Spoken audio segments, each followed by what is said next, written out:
Le président Macron menace, si la Russie persiste dans son obstination guerrière et dans son refus de venir à la table de négociation, elle devra en payer le prix. Mais qui le conseille, bon sang? Macron menace la Russie alors qu'il n'a même pas de gouvernement, aucun budget, une armée affaiblie, une économie à terre, une inflation qui écrase les ménages, des agriculteurs en colère, des services publics à bout de souffle, des milliers d'entreprises qui ferment et un pays qui ne croit plus en sa parole. Son pays, aujourd'hui, peine déjà à se tenir debout. Mais il excelle dans un domaine, attention. Il maîtrise l'art de la diversion. Il rallume les braises d'une guerre qui ne le concerne pas bas, qui commence par regarder la réalité en face. Son bilan est un désastre. Il a plongé son pays dans le chaos et maintenant il ose menacer la Russie. Mais il compte sur qui et sur quoi?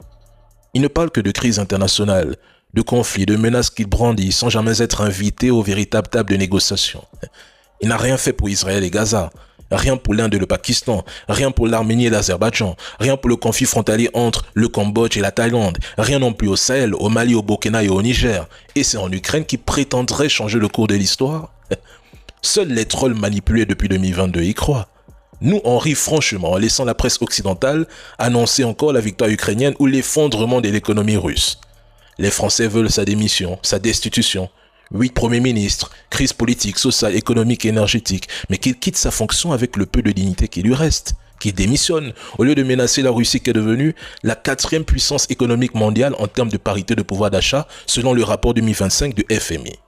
Quand même, qui le conseille?